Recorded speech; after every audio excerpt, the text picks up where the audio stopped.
di dunia saja, tapi kita diusahakan mempunyai sahabat itu yang terus bersama-sama sampai ke surga. Amin. Ibu cing saha anu hoyong teras-terasan ngariung sareng karencangan anu aya di Masjid Al Muhajirin dia teras dugikeun ka surga teh. Ayo. Cung saha anu hoyong teras-terasan berkumpul sasarangan sareng Mah Pandung ge di surga cung. Sareng Mah Iki cung. Insyaallah sadayananya orang punya cita-cita itu bertetangga, berteman, bersahabat tidak hanya di permai saja, tapi sampai nanti di surga. Tapi ibu, anu kumaha cenah teman atau sahabat yang bisa membuat kita tetap bersama-sama sampai ke surga, teman anu kumaha? Apakah teman anu setiap hari nate terante selalu sama si ibu eta teh gitu. Apakah temannya seperti itu? Bukan. Atau teman yang dekat dengan kita itu yang ada apanya? Atau apa adanya? Apa adanya. Baik kita berada di atas ataupun kita sedang berada di bawah, baik kita sedang dalam keadaan bahagia, gembira, ataupun kita sedang dalam keadaan sedih, sempit, yang namanya sahabat itu akan selalu bersama-sama, gitu ya. Terus sahabat atau teman yang baik itu, yang insya Allah nanti suatu saat akan tetap bersama-sama bersama kita di surga itu, seorang teman yang tidak membiarkan kita berada di dalam gerimang dosa. Ya, contoh sahabat yang baik itu sahabat sejati yang insya Allah nanti akan berkumpul di surga teh, yang selalu mengingatkan kita kepada kebaikan. Ya, ketika kita berbuat sebuah kesalahan, kok teman kita tadi, Bu, kayak gitu, yuk nah gitu ya. Kita tuh sedang asik ngobrol, tiba-tiba kita tuh keceletot, tapi keceletot berjam-jam, keceletot Bu, biasa gitu kesukaannya. Dan kadang sok nikmat yang punya sok tekaraos, upami entos ngobrol kaditu semakin kesini, semakin kesana gitu ya, tekaraos. Sahabat yang baik sampai menyemangati, nah bunya padahal namanya sih terus membuat obrolan kita semakin asik. Itu bukan teman yang baik. Tetapi sahabat yang baik yang bisa mengantarkan kita ke surga itu ketika kita berbuat kesalahan, Bu, apa sih stop, gitu Bu. Cik ibu, raos tuh upami kita sedang asik-asiknya ngobrol ya, sedang nikmat ngobrol ke lagi orangnya, terus ayah ngawartosan gitu, merasa merubah suasana kita berubah menjadi nggak happy atau gimana Bu? Bahagia atau bersedih? Kadang kita nggak sukain, ya apa sih Bu, dari mah harus ngomongin batur, dari mah kenyataan, dari mah terang nggak kayak gitu ya. Dari mah fakta, justru Bu yang disebut ghibah itu adalah kenyataan, fakta. Ketika kita membicarakan seseorang yang sesuai dengan kenyataannya, itu adalah ghibah. Tetapi upami tidak sesuai dengan tapi kalau sekiranya ada ya, oh gitu. Apa justru ketika kita berbicara yang tidak sesuai kenyataan, kata disebutkan no? Fitnah. Gitu ya. Karena gimana? Fitnah gitu ya. Tapi yang sesuai kenyataan itu disebut ghibah, yang tidak sesuai dengan kenyataan itu adalah fitnah. Gitu ya. Ibu, tadi ketika kita alhamdulillah ya, kita harus disyukuri, harus berbahagia ketika Masya Allah gitu ya, di lingkungan itu banyak orang-orang yang soleh. banyak sahabat-sahabat, banyak teman-teman yang selalu mengajak kepada kebaikan dan selalu mencegah kepada kemungkaran.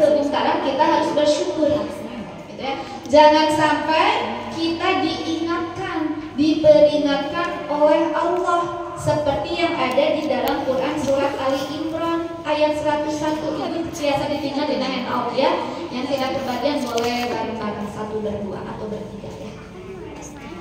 Di Quran surat Ali Imran dikatakan A'udzubillahi minasyaitonir rajim wa kaifa takfuruna wa antum tutla 'alaikum ayatullah. Bagaimana kamu sampai menjadi kafir? Kafir di sini menolak kebenaran, menolak perintah-perintah Allah. Bagaimana kamu bisa menolak perintah-perintah Allah, menolak kebenaran? Wa antum tutla 'alaikum ayatullah, padahal ayat-ayat Allah dibacakan kepada kamu. Wa fikum rasuluhu, dan rasulnya Nabi Muhammad pun berada di tengah-tengah kamu. Ini perintah Allah atau peringatan Allah kepada umat di zaman Rasulullah. Tetapi kan yang namanya Al-Quran itu berlaku sampai akhir zaman. Berarti peringatan Allah ini berlaku untuk kita juga. Ketika ayat Allah dibacakan dan di lingkungan kamu banyak orang-orang yang soleh, banyak teman-teman yang baik, teman-teman yang mengajak kamu kepada kebaikan, kenapa kamu tetap kufur? Kenapa kamu tetap tidak mau mengikuti aturan-aturan Allah? Kenapa sok? Bisa-bisa kita yang menjauhi teman-teman yang soleh itu, gitu ya. Terus, Waman ya'tasim billahi faqad hudiya ila siratal mustaqim. Siapa yang berpegang teguh pada agama Allah, sungguh dia telah diberi petunjuk ke jalan yang lurus. Contoh, di sini ada perkataan, bagaimana kamu bisa ingkar? Kenapa kamu bisa kufur dengan ayat-ayat Allah? Padahal di lingkungan kamu itu orang-orang yang baik. Apa yang salahnya? Ya sajanten kitanya nggak mau berdekatan dengan orang-orang yang soleh itu. Ya sajanten kita tidak suka ketika orang-orang soleh itu, ketika teman-teman kita yang soleh itu mengajak kepada kebenaran, kepada kebaikan. Apa sih kamu ngurusin hidup saya ya kamu gitu ya. Amaluna amalunu. Kadang kita seperti itu ketika ada teman kita yang mengingatkan kita kepada kebaikan. Padahal kami meninggalkan kami kita tuh kedah bahagia. Kenapa? Karena di sini dikatakan siapa yang berpegang teguh pada agama Allah, sungguh dia telah diberi petunjuk ke jalan yang lurus. Terus temani gitu ya, caketan orang-orang yang soleh supaya kitanya selalu terarah. Ini mana bu, upami gaduh teman yang soleh mah ketika kita berbuat kesalahan kan diingatkan, gitu ya, seperti itu. Terus ada lagi di Quran surat At-Taubah ayat 119. Ini sama ya, masih tentang kita harus berteman dengan orang-orang yang soleh, bergaul dengan orang-orang yang soleh. Ya ayyuhalladzina amanu ittaqullaha wa kunu ma'as-shadiqin. Wahai orang-orang yang beriman, bertakwalah kepada Allah dan tetaplah bersama orang-orang yang benar. Jangan upami sekali upami ada kita punya teman yang soleh kedah digenggam, tekan yang dilepaskan, tekan yang gara-gara kesinggung dengan satu perkataan. Ari kenali yang singgung eta masuk nyinggung wae, bakal abis sok ngobrol sok nyela. Jangan seperti itu. Terus upami urang hoyong gaduh teman, gaduh sahabat yang nantinya persahabatan itu sampai ke surga, ada syaratnya sama teh Bu. Ketika kita berteman itu harus didasari dengan apa? Karena Allah. Cintanya itu harus karena Allah. Kita berteman itu harus karena Allah. Sanes karena teman kita itu pejabat, sanes karena teman kita itu orang kaya, sanes karena teman kita itu banyak memberikan kita keuntungan sanes. Tetapi ketika kita berteman itu harus didasari dengan niat karena Allah. Dan ketika kita berteman dengan didasari niat karena Allah, itu merupakan salah satu ciri orang yang mendapatkan manisnya iman. Ya. Di dalam hadis dari Anas bin Malik, Rasulullah SAW telah bersabda, Rasulullah, salasun man kunna fihi wajada bihinna halawatal iman. Ada 3 perkara yang apabila perkara tersebut ada pada seseorang, maka ia akan mendapatkan manisnya iman. Di dalam hadis ini ada 3 perkara yang apabila seseorang itu mempunyai atau mendapatkan 3 perkara itu, maka ia akan mendapatkan manisnya iman. Naon wae saudara? Yang pertama, man kana Allahu wa rasuluhu ahabba ilaihi mimma siwahuma. Barang siapa yang Allah dan Rasulnya lebih ia cintai dari selain keduanya. Menyimpan cintanya Allah dan Rasulnya di atas segalanya. Kita lebih mencintai Allah dan Rasulnya dibandingkan yang lain. Kita lebih mencintai Allah dibandingkan mencintai suami kita. Kita lebih mencintai Allah dan Rasulnya dibandingkan dengan mencintai anak-anak kita. Kita lebih mencintai Allah dan Rasulnya dibandingkan dengan karir kita atau teman-teman kita juga. Pokoknya menyimpan cintanya Allah dan Rasulnya itu di atas segalanya. Kumaha contohnya? Ketika kita lebih mencintai Allah dibandingkan dengan suami kita, contoh ya. Bisa kayak gini Bu, Allah itu punya pesan khusus untuk kita muslimah, yaitu apa Bu? Menutup aurat. Menutup aurat. Itu pesan cinta dari Allah. Terus kita juga pengen membahagiakan suami kita. Ternyata suami kita mah hoyong mah rambut kita kan terurai panjang, angkat ke mana-mana teh lah di angkat kedah-kedah ke mana? Kedah ke salon lah resep aja kali rambut kita katingal di hukum hati gitu ya. Mah terus kan tong dikerudung sesekali mah sok kieu gak angkat teh. Ibu badai kumaha?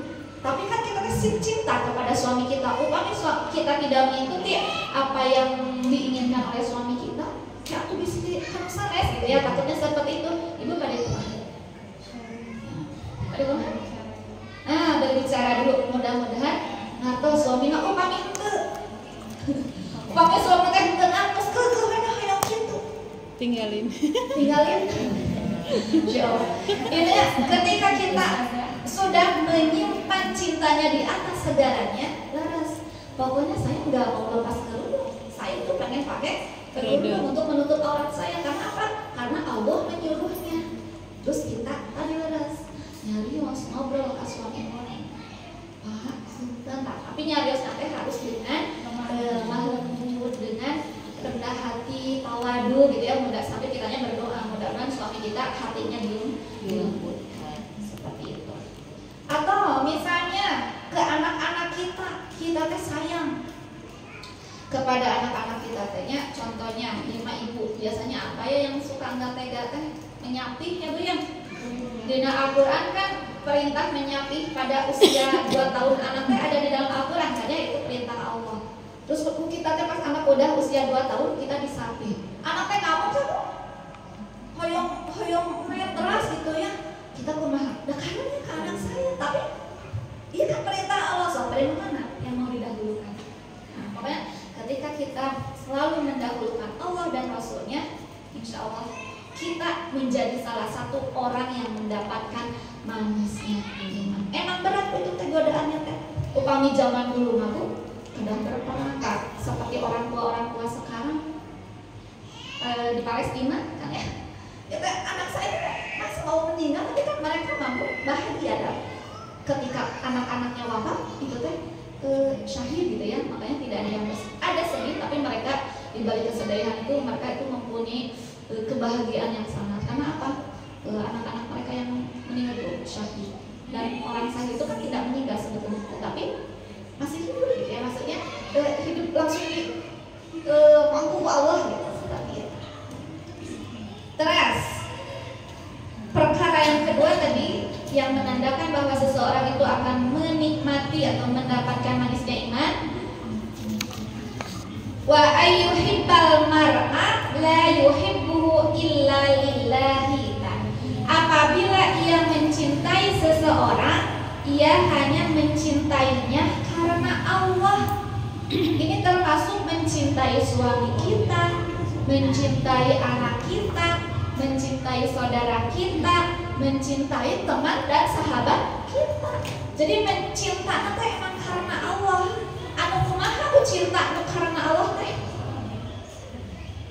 Abi kantosnya nguping ima duka tina sinetron tuh pernah baca curhatan seseorang. Aku cinta kepada kamu karena Allah.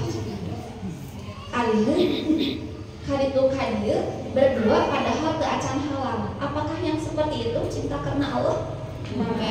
Nu kumaha Bu cinta karena Allah teh? Kita gimana? Tanpa pamrih biasa jantan. Terus kumaha deui? Menerima apa adanya. Menerima apa adanya. Kalian menerima ada apanya ya? Karena ada apanya. Terus kumaha deui? Mencintai karena Allah. Kita mencintai seseorang karena Allah juga cinta kepada orang itu. Itu salah ciri kita mencintai seseorang karena Allah. Mantap ya. Sekali lagi, ketika kita mencintai seseorang, alasannya karena Allah cinta kepada orang itu. Contoh, kita teh resep berteman sama siapa, Bunda Fahri misalnya. Pokoknya saya tuh suka bersahabat sama Bunda Fahri. Emang kenapa gitu ya? Karena Bunda Fahri itu Masya Allah rajin tilawah. Allah senang ya Bu kepada orang yang senang bertilawah? Senang gitu. Nah itu salah satu contohnya ya. Kenapa Ibu pengen bersahabat sama Mah Pandu? Masya Allah Mah Pandu itu soleh gitu ya. Senang pokoknya rajin, pokoknya saum sunahnya hebat. Saya pengen banget seperti Mah Pandu, dicaketan lah Mah Pandu. Allah senang gak kepada perbuatan yang Mah Pandu lakukan? Senang. Karena Allah senang, maka kita juga cinta kepada Allah, kepada teman kita itu. Nah itu yang disebut cinta karena Allah. Dan karena kita mah selama ini nyarios cinta karena Allah. Tetapi ketika teman kita berbuat kesalahan, diantepkan malah terus dicaketan. Padahal orang itu salah gitu. Nyarisna cinta karena Allah. Leuheut upami dicaketan terasa dan hari di emutan ini mah dibiarkan. Da kalunya diri kasihmu, bisi sakit hati, upami teu diemutan. Atau gitu masalah cinta karena Allah. Tapi karena nafsu. Itu Bu, salah satu contoh kita mencintai seseorang karena Allah. Karena karena Allahnya senang kepada orang itu. Tetapi ketika orang tersebut berbuat sesuatu yang tidak Allah sukai, apa yang harus kita lakukan? Kita juga tidak suka, tapi bukan kepada individunya, kepada perbuatannya. Kepada individunya kita harus tetap sayang. Karena sayang, maka kita ingatkan dia.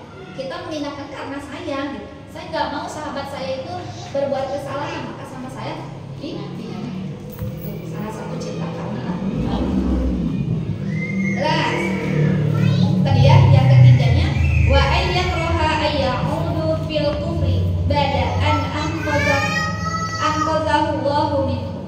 Ia benci untuk kembali kepada kekufuran setelah Allah menyelamatkannya, sebagaimana ia benci untuk dilemparkan ke dalam neraka.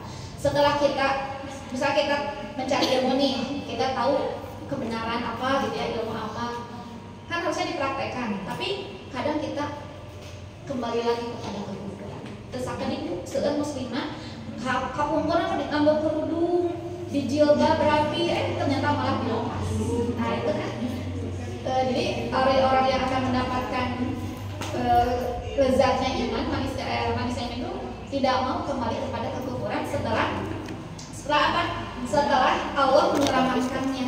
Ya, kita tahu. Itu Bu, ada lagi hadis. Ini cukup panjang hadisnya. Di dalamnya sama Bu. Pesan Rasulullah bahwa ketika kita mencintai seseorang itu harus didasari dengan cintanya kepada Allah. Di sini hadisnya panjang, saya bacakan saja artinya. Ya.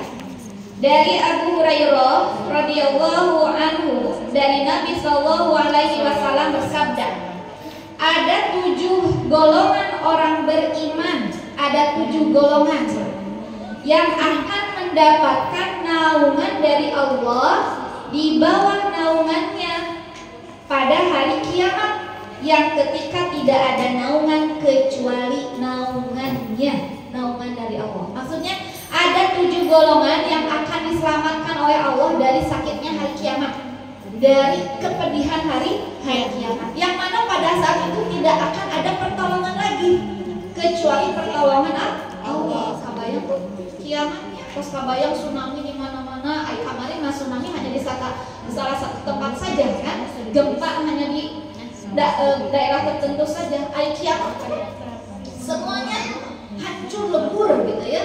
Nah, tapi dari sakitnya hari kiamat itu, dari kengerian hari kiamat itu akan ada 7 golongan yang akan Allah beri naungan. Siapa saja yang ke-7 golongan itu, kita berdoa mudah-mudahan kita ada di dalamnya. Amin. Yang pertama, pemimpin yang adil, ya, yang tidak tajam ke bawah, tumpul ke atas, ya. Pokoknya yang adil, baik rakyatnya ataupun kabinetnya ketika melakukan sebuah pelanggaran, ya diberi sanksi. Tetapi ketika berbuat sebuah prestasi atau kebaikan, ya diberi reward gitu intinya gitu ya. Pokoknya adil, tidak berat sebelah. Itu yang pertama.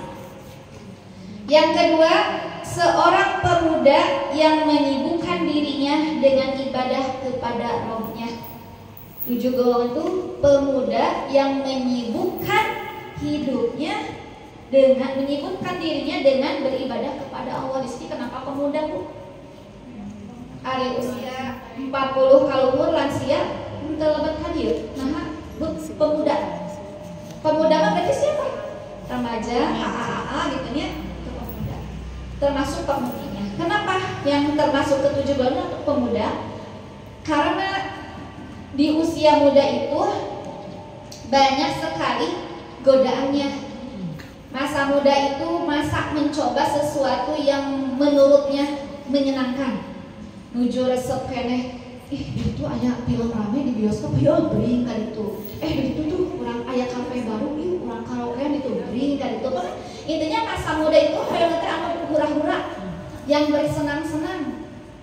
Terus ketika kita melakukan kesenangan itu bisa melalaikan ibadah, melalaikan ingat kepada Allah. Itu godaan pemuda. Tetapi jika saat ini ada pemuda yang menyibukkan dirinya dengan beribadah kepada Allah, muda kene ibu anak remaja kene, pokoknya mah nuju ngeujeuhna bicara sepun gitu, tapi menyibukkan diri kayak tahu, menyibukkan diri dengan beribadah kepada Allah, itu yang akan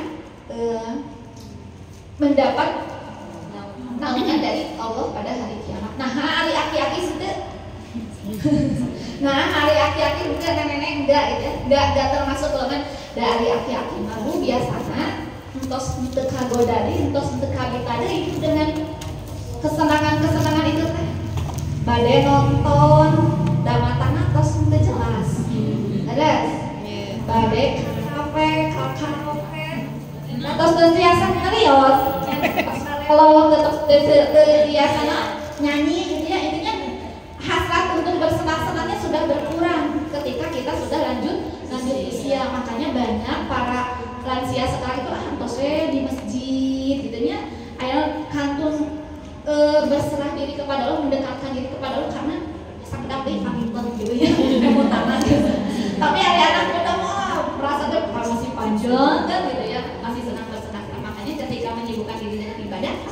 dilindungi oleh Allah. Yang berikutnya, seorang laki-laki yang hatinya terpaut dengan masjid. Laki-laki yang hatinya selalu terikat dengan masjid. Ini ada dua makna, Bu. Laki-laki yang rajin atau yang selalu sholat berjamaah di masjid, itu akan dilindungi. Ibu-ibu upami aya bapak-bapana sholat ngaji muni wae, Bu, pasti kamu kena. Pak, sholat di masjid ya Pak, hoyong dinaungi oleh Allah enggak dari sakitnya hari kiamat sok upami hoyong ke masjid gitu, diusiran di bumi kecuali upami teu damang gitu ya, atau nuju bebe di damang atau apa gitu nya. Tapi sekiranya masih bisa di masjid, jualan ke masjid. Itu makna yang pertama. Makna yang kedua, laki-laki yang hatinya selalu terpaut dengan masjid ini berlaku juga untuk kita perempuan. Maksudnya kayak memposisikan semua tempat itu seperti masjid. Kumaha maksudnya? Ibu, ari di masjid teh tempat naon? Tempat beribadah. Ketika kita beribadah, otomatis itu teh kita sedang apa? Berzikir kepada Allah, sedang ingat kepada Allah. Makanya tidak boleh di masjid ada yang namanya gibah. Tidak boleh di masjid ada yang namanya menipu.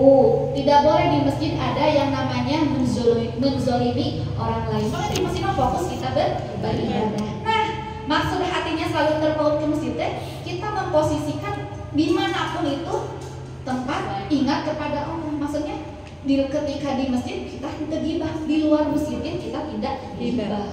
Ketika di dalam masjid kita tidak menipu, di luar masjid kita tidak menipu. Di dalam masjid kita tidak menzolimi orang, di luar masjid pun sama. Sama berlaku bagi laki-laki atau perempuan. Terus golongan yang berikutnya,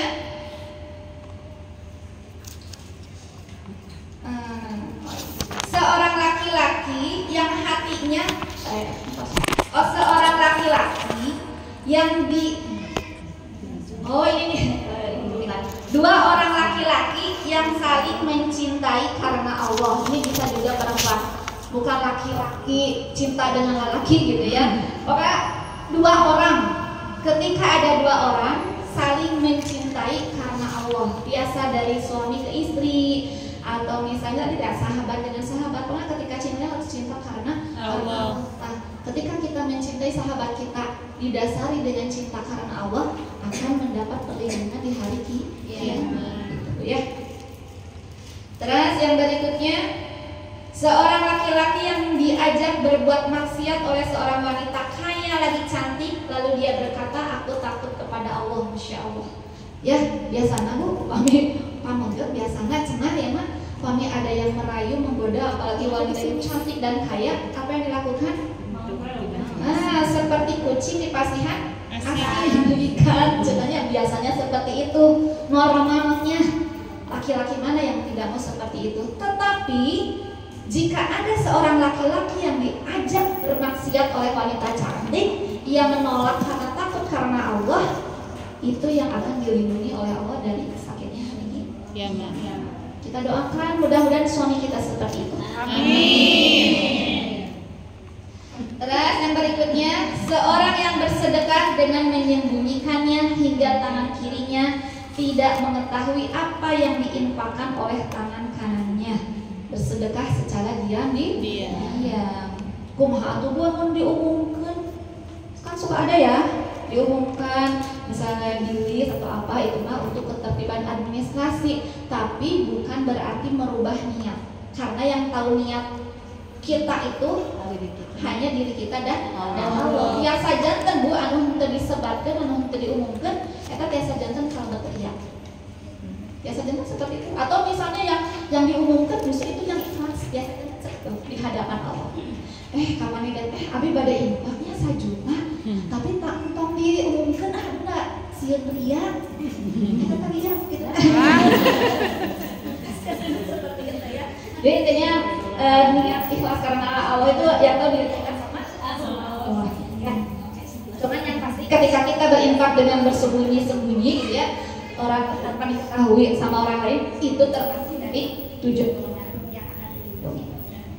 Terus, dan seorang laki-laki yang berzikir kepada Allah, ibu tadi ambil laki-laki, maksudnya umum ya, berlaku untuk perempuan juga.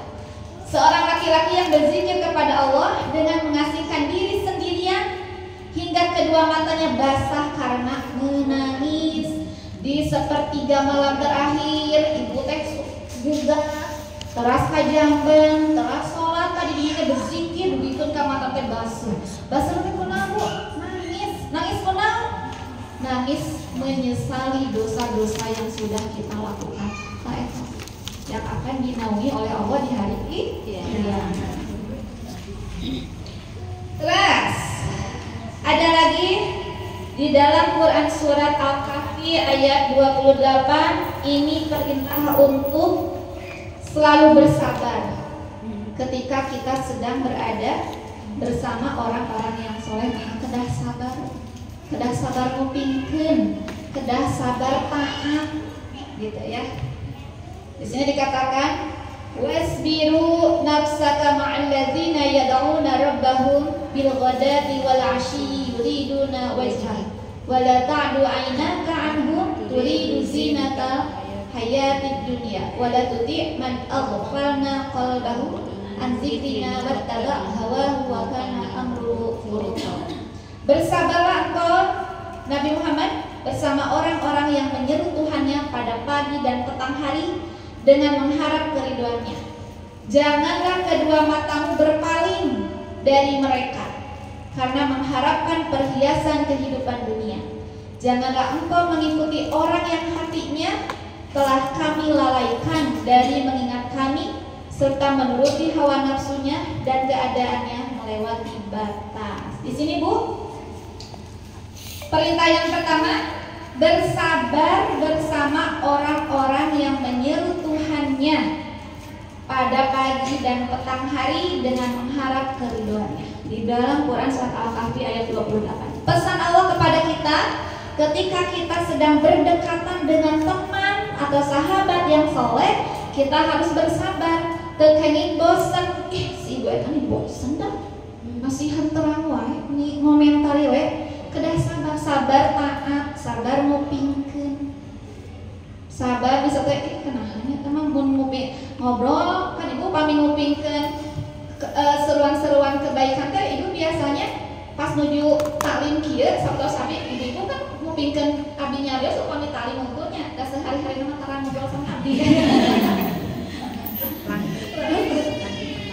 Apakah seperti itu? Ibu terus biasanya ibu ngupingkeun namanya apa? Ibu ngupingkeun malah ribut. Iya mak, misalnya ibu teh nuju ngariung ieu. Salah rencangan atau nuju beringka dieu gitu ya. Nuju ngariung salah rencangan. Heug aya rencangan urang, teman kita, saudara kita mun ngobrol teh masih hanteu pengen ngingetan urang. Ibu apa yang dirasakan? Jenuh. Kadang jenuh. Nah, itu perintahnya kita harus bersabar terhadap orang-orang yang selalu menyerukan tentang ajaran-ajaran Allah baik di pagi hari ataupun petang. Kupingkeun dan taati apa yang menjadi seruan kebaikan. Terus janganlah kedua matamu berpaling dari mereka karena mengharapkan perhiasan kehidupan dunia. Bosen jeung ibu eta ali ngobrol deui. Ngobrol teh kitu deui, miwara ngaos deui, ngajakan ngaos deui. Ngajakan sedekah deui, ngajakan sedekah deui. Bosen abi mah teh kayaknya becak, kedah bersabar ya. Terus, janganlah engkau mengikuti orang yang hatinya telah kami lalaikan dari mengingat kami serta menuruti hawa nafsunya dan keadaannya melewati batas. Justru kita harus berpaling, maksudnya kita harus agak menjauh terhadap orang-orang yang selalu melalaikan kita untuk berzikir kepada Allah. Kumaha? Ya tadi itu ya, ketika kita berkumpul tetapi perkumpulan teh tidak membuahkan manfaat apapun, terutama untuk kehidupan akhirat kita. Kita pamit biasa rada-rada atau pamit biasa kurang diajarkan. Tapi ketika kita belum mampu untuk mengajak mereka, ya, gitu ya, rada menghindari kita. Terkadang sering-sering teuing caket sareng anu sering melalaikan kita kepada zikir kepada Allah. Menurut Quran surat Al-Kahfi ayat 28. Terus, kenapa kita harus selalu bergaul dengan orang-orang yang soleh, dengan orang-orang yang bisa mengajak kita ke surga? Karena teman kita itu mencuri tabiat.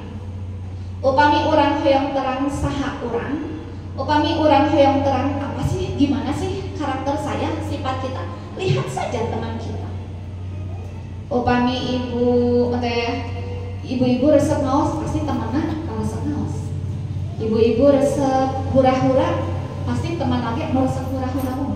Makanya mencuri tabiat. Di sini di dalam hadis dikatakan, An Abi Hurairah radhiyallahu anhu anna Nabiy sallallahu alaihi wasallam qala ar-rajulu ala dini khalilihi falyanzur ahadukum man yukhalil. Dari Abu Hurairah radhiyallahu anhu bahwasanya Nabi sallallahu alaihi wasallam bersabda, seseorang itu tergantung agama teman dekatnya. Pami urang hoyong soleh, tinggal teman dekatnya soleh henteu. Ya, seseorang itu tergantung agama teman dekatnya. Oleh karena itu, hendaklah seseorang dari kalian memperhatikan siapa yang dia jadikan teman dekatnya. Atuh, pamit itu kan kita harus pilih-pilih teman. Kan katanya jangan pilih-pilih teman. Mah pertarosan murid di sekolah gitu. Ibu katanya kalau berteman gak boleh pilih-pilih. Kenapa kan? Itu ibu pilih-pilih. Apakah persamaan pertanyaannya sama dengan ibu-ibu? Sama.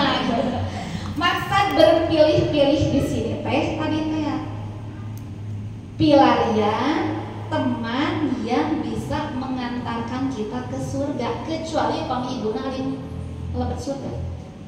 Mah nggak bebas pilih berteman dengan anu kumaha gitu ya. Upami orang gak ada cita-cita yang lebet surga, sok pilarian teman yang bisa mengajak kita ke surga. Emang ada gitu tuh teman yang bisa mengajak kita ke surga? Ada, ada hadisnya. Ya, panjang hadisnya. Lalu kok ayo pami orang berteman dengan yang orang-orang yang senang berbuat kemaksiatan, ya kita akan termasuk di dalamnya gitu. Dabu mah moal, teman-teman saya yang berbuat salah mah, dah saya mah moal pada istiqomah. Upami orang nyariran, teman kitanya banyak kan, ya saja aja. Kecuali pami diri kitanya kuat, sudah kuat, hatinya teh imannya sudah kuat, bahkan orang yang banyak kan biasa aja. Itu bagus, tetapi pami diri kitanya, oh saya belum bisa, saya belum mampu. Lebih baik cari lagi teman yang lain. Jadi milih-milih teman di sini teh sanes apa sih geng orang anu resep ngambur pilih napaknya misalnya anu resep ngaos sok caketan gitu ya, resep sodako sok caketan, mudah kebaikannya menular kepada kita seperti itu. Kenapa sabunnya sanes pilih-pilih dari segi duniawinya, ditambah kita yang dipilih-pilih di teman kita mau duniawinya seperti apa, mau kaya, mau miskin, mau bergelar, mau enggak, mau pejabat atau bukan, selama dia itu mengajak kepada kebaikan, itu yang harus didekati. Itu maksudnya. Gitu. Tetapi mengajak kita kepada lalai kepada Allah, itu yang harus kita jauhi. Maksudnya seperti itu.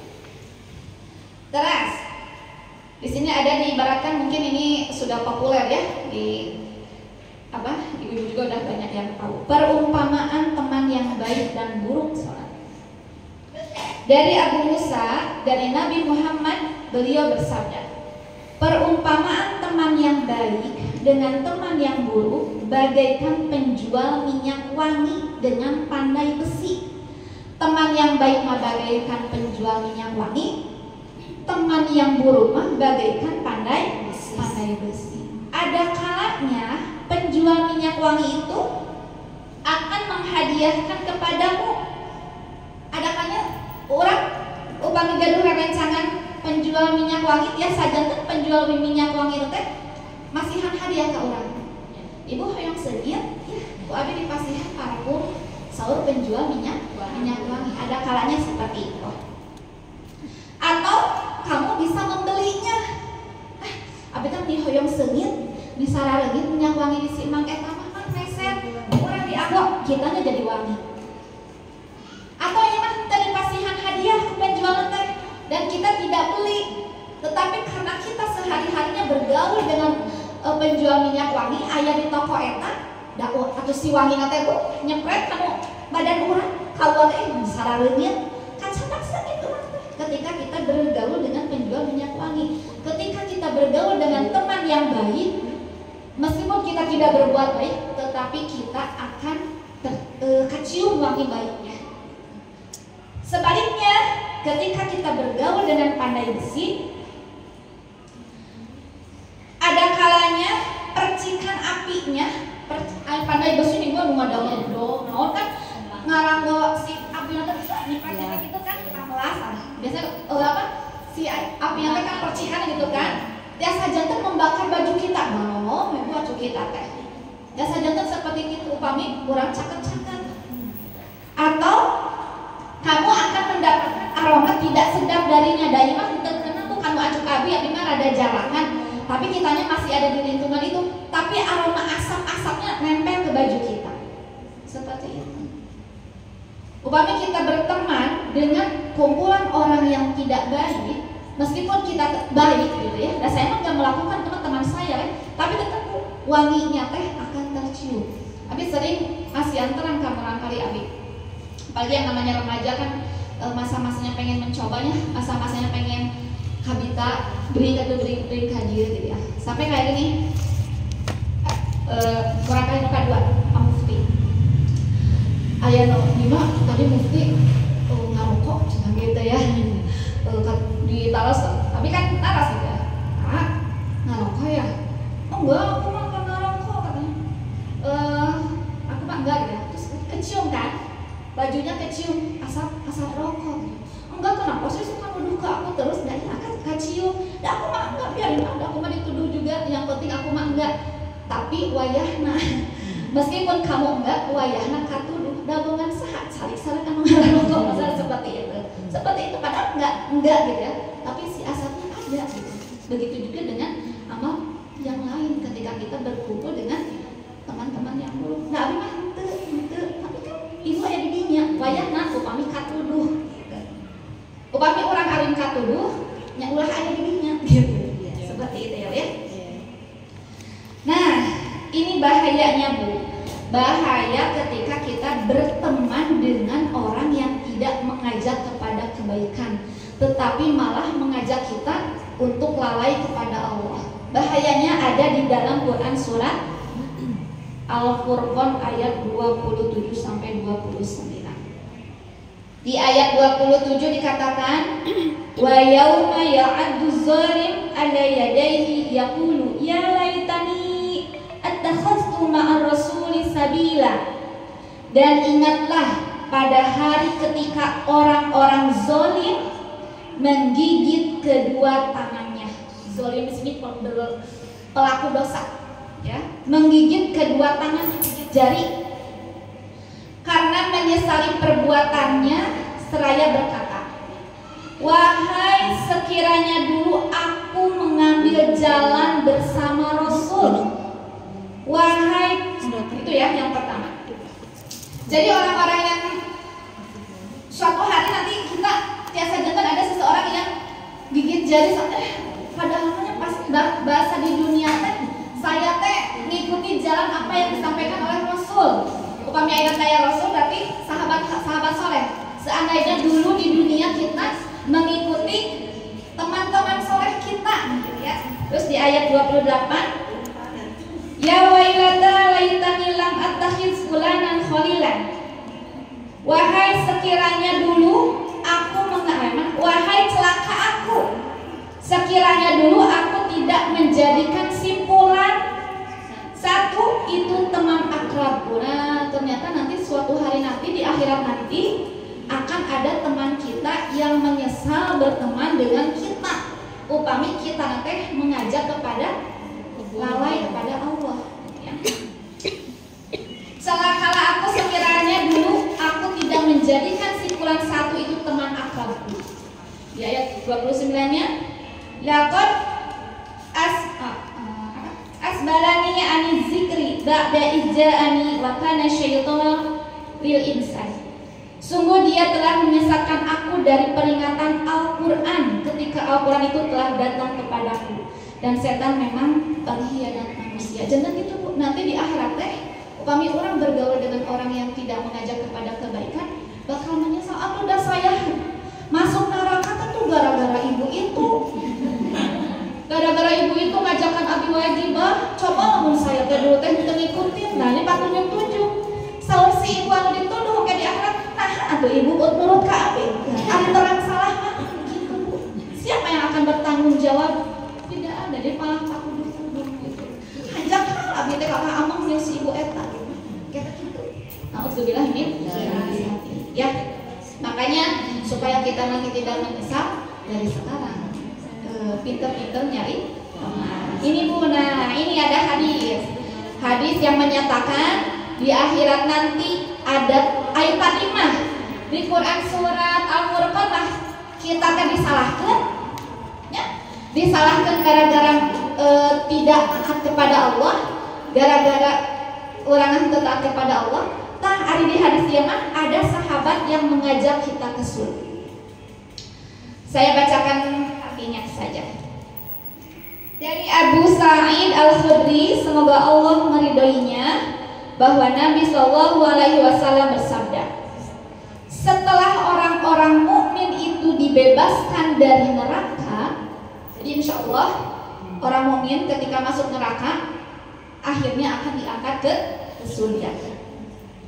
Setelah orang-orang mukmin itu dibebaskan dari neraka, demi Allah, zat yang jiwaku berada di tangannya, ini kata Rasulullah ya, sungguh kalian begitu gigih dalam memohon kepada Allah untuk memperjuangkan hak untuk saudara-saudaranya yang berada di dalam neraka pada hari kiamat. Wah, insya Allah nanti di akhirat ada seorang teman yang memperjuangkan hak kita supaya tidak ada di dalam neraka. Seraya berkata, seraya memohon kepada Allah, wahai Tuhan kami, mereka itu yang tinggal di neraka pernah berpuasa bersama kami, sholat dan juga haji. Terus sahur Allah, keluarkan dari neraka orang-orang yang kalian kenal, hingga wajah mereka diharamkan untuk dibakar oleh api neraka. Insya Allah ya, sahabat yang soleh ketika di neraka kan ingalin anjana terus ke surga, ninggal ke neraka. Nah ya si ibu itu di neraka. Nah ibu itu kayak di neraka. Terus protes nah, sahabat yang soleh teh, ya Allah, ibu itu teh suka ngaji sama saya, ibu itu teh suka sholat bareng sama saya, ibu itu teh suka sedekah bareng sama saya, haji bareng, kenapa ada di neraka, nggak bersama saya di surga? Ke Allah seperti itu. Sahur Allah kumaha? Keluarkan orang-orang yang kamu kenal, Masya Allah. Nah, ku anjir kok sahabat yang soleh, bu, hai bu, naik ke surga sareng abi kali bu, hai bu, ibu teh sok ngawas bareng sareng abi naik. Masya Allah ya, diangkat bu, ke surga. Sampai sadayana kalau luhur naik ikut ke sahabat yang soleh itu. Para mukminin ini pun mengeluarkan banyak saudaranya yang telah dibakar di neraka. Ada yang dibakar sampai betisnya padahal ketika di neraka teh, dan ada yang sampai lututnya terus kebakar. Tetapi gara-gara sahabat yang soleh langsung diangkat ke surga. Insya Allah ya. Kemudian orang mukmin itu lapor kepada Allah, ya Tuhan kami, orang yang Engkau perintahkan untuk dientaskan, untuk dinaikkan, untuk dikeluarkan dari neraka sudah tidak tersisa. Sadaya atau saeb ya Allah, rencangan abdi anu di neraka atau saeb. Alhamdulillah enak terus ka surga, terus naik ka surga sareng abdi ya Allah, lapor gitu ya. Terus Allah berfirman, kembali lagi piwaraku ini kalau sahabat yang soleh sok kamu kembali lagi ke neraka itu. Tingali bisi masih keneh ayat. Kembali lagi, keluarkanlah yang masih memiliki iman meskipun hanya sebesar biji zarah. Maka dikeluarkanlah orang mukmin banyak sekali yang disiksa dari neraka. Kemudian mereka melapor, wahai Tuhan kami tidak meninggalkan seorang pun orang yang Engkau perintahkan untuk dilepaskan. Saya sadayana Bu, rerencangan orang anu di neraka gara-gara sahabat anu soleh. Itu Bu, pentingnya kita berteman dengan orang-orang yang soleh seperti itu. Saking pentingnya Umar bin Khattab pernah berkata, tidaklah seseorang diberikan kenikmatan setelah Islam yang lebih baik daripada kenikmatan memiliki saudara semuslim. Masya Allah ya, yang soleh. Apabila engkau dapati dia salah seorang sahabat yang soleh, maka peganglah erat-erat. Sahabat soleh itu terkait dilepaskan. Terkait gara-gara orang kasinggung dengan perkataan seruan kebaikannya, abi mah alim amung di si ibu itu, alim caket-caket di jeung si ibu eta sok nyinggung wae perasaan abi, mun abi berbuat kesalahan teh tapi lepaskeun, pegang erat. Bu, persahabatan itu boleh berakhir hanya dengan dua cara. Pertemanan itu boleh berakhir hanya dengan dua cara. Yang pertama karena dengan kematian. Yang kedua karena hijrah, pindah, itu baru boleh kita berpisah. Tetapi selain dengan dua cara itu kita tidak boleh berpisah dengan teman-teman kita. Gara-gara kesinggung, gara-gara apa kita mau bermusuhan, tidak boleh. Ketika dipisahkan dengan kematian, tidak kenal akan berkumpul lagi di surga teh. Sareng ibu-ibu teh, insya Allah ya. Begitu juga Imam Syafi'i berkata, jika kamu mempunyai sahabat yang selalu bersahabat dalam rangka ketaatan kepada Allah, maka genggamlah erat ia. Jangan pernah melepaskannya, karena mencari teman yang baik itu sulit, tetapi melepaskannya sangat mudah. Insya Allah, mudah-mudahan orang sadayana tiasa selalu bersahabat ya Bu ya, sampai surga. Ibu pami ibu kan di surga temenakan abi sauran abi nya Bu ya. Bu iman ayo naik gitu ya Bu ya, insyaallah. Salah kita semuanya bisa bersama-sama kembali ya. Cekap Bu bagi kadia hapunten geus teu kakirangan. Aku qouli hadza wa astaghfirullahaladzim wa lakum. Wassalamualaikum warahmatullahi wabarakatuh. Waalaikumsalam.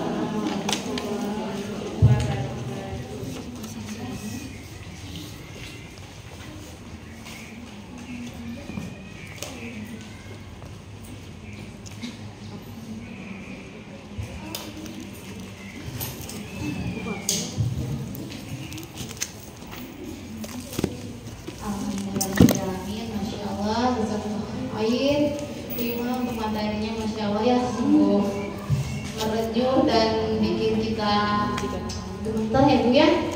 Masya Allah, semoga kita bisa berkumpul di surganya Allah ya bareng-bareng. Amin ya Allah.